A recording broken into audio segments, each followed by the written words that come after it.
नमस्कार, मैं हूं रविकांत। स्वागत है आप सबका। तमिलनाडु की सरकार और तमिलनाडु के राज्यपाल, इन दोनों में काफ़ी लंबे समय से खींचतान चल रही है, जिसका परिणाम ये था कि तमिलनाडु की सरकार ने लगभग 10 विधेयक विधानसभा से पारित करके और राज्यपाल को सहमति के लिए, उनके हस्ताक्षर के लिए भेजे।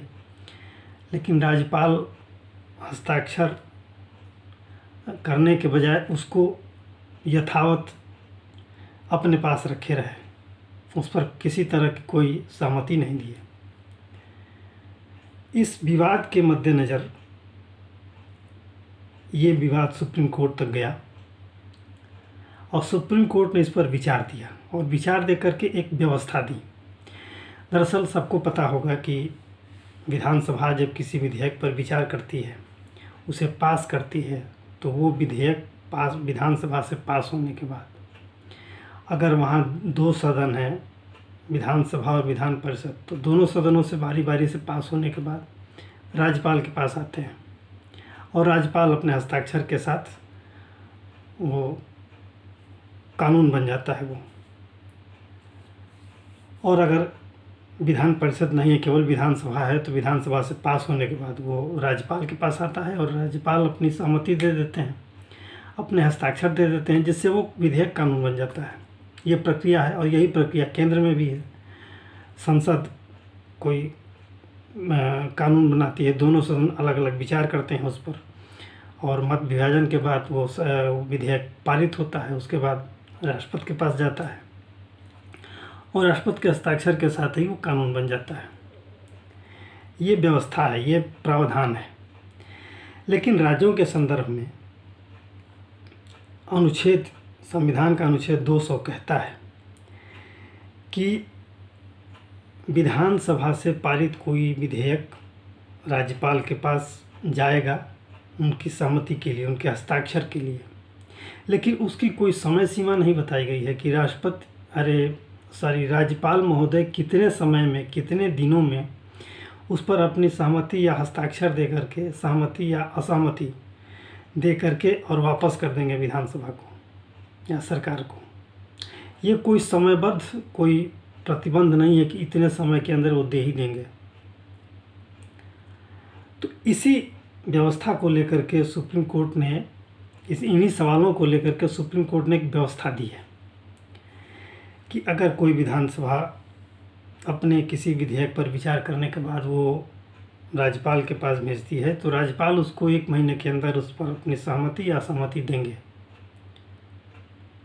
और अगर असहमत होते हैं उस विधेयक से, तो अपने असहमति का कारण बता करके उसे विधानसभा को वापस करेंगे और विधानसभा फिर उस पर विचार करेगी और उस पर विचार करने के बाद दोबारा अगर पास करके भेजती है, तो उसे 3 महीने के अंदर राज्यपाल को सहमति देनी होगी, हस्ताक्षर करने होंगे उस पर।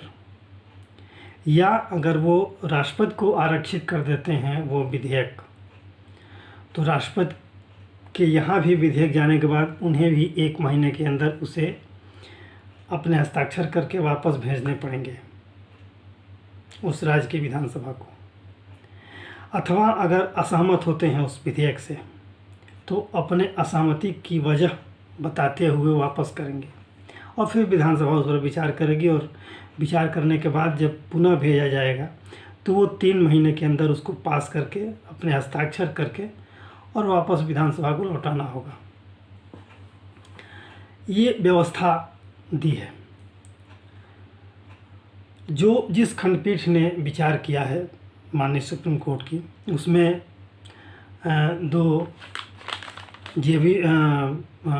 न्यायमूर्ति JB पार्डीवाला और न्यायमूर्ति R महादेवन, इन दोनों की खंडपीठ ने इस पर विचार किया और विचार करने के बाद ये व्यवस्था दी। अब प्रश्न ये उठता है कि ये संवैधानिक प्रावधान है, ये संविधान में स्थित एक गंभीर प्रवृत्ति का एक विषय है, तो इसको क्या बड़ी संविधान पीठ को रेफ़र किया जा सकता था इस मुद्दे पर विचार करने के लिए?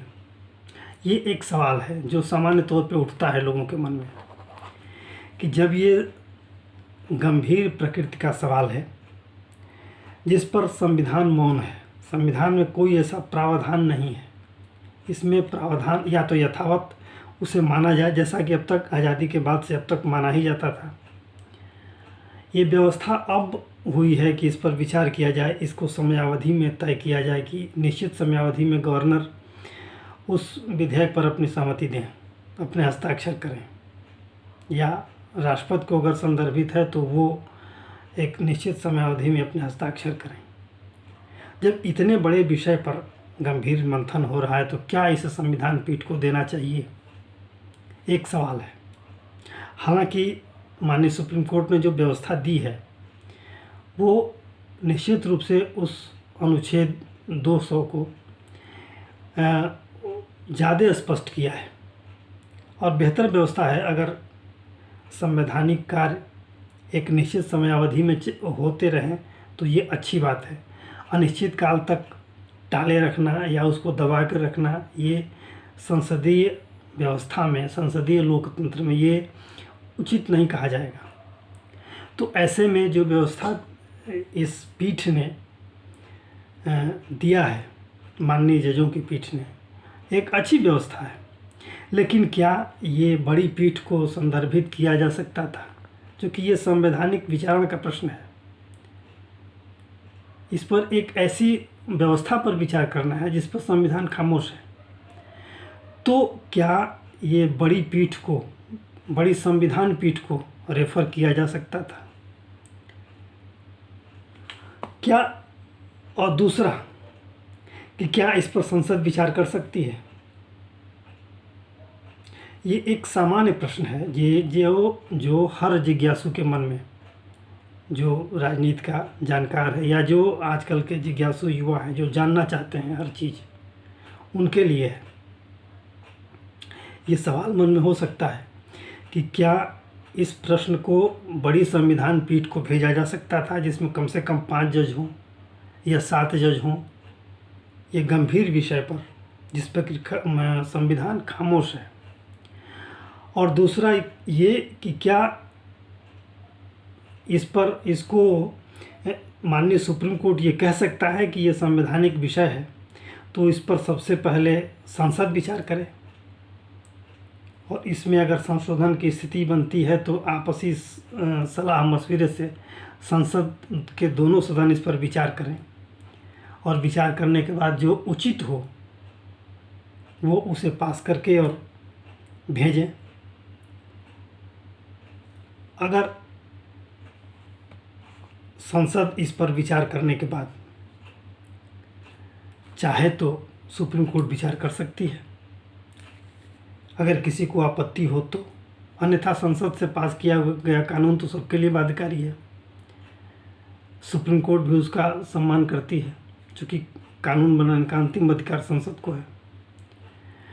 तो ये दो प्रश्न वास्तव में विचारणीय हैं कि क्या ये संविधान का अनुच्छेद 200 जिस पर विधानसभा के द्वारा पास किए गए विधेयक को जब गवर्नर को भेजा जाता है तो उसकी एक निश्चित समयावधि हो, और वो समयावधि क्या हो, उसके लिए इस पर विचार करने के लिए क्या बड़ी संविधान पीठ बन सकती है।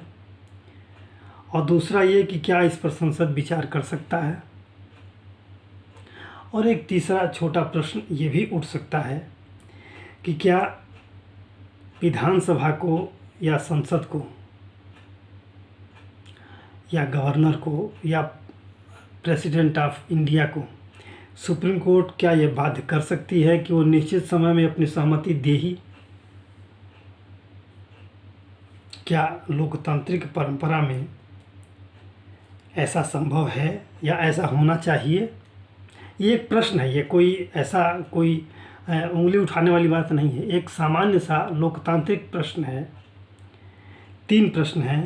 पहला कि क्या इस विषय को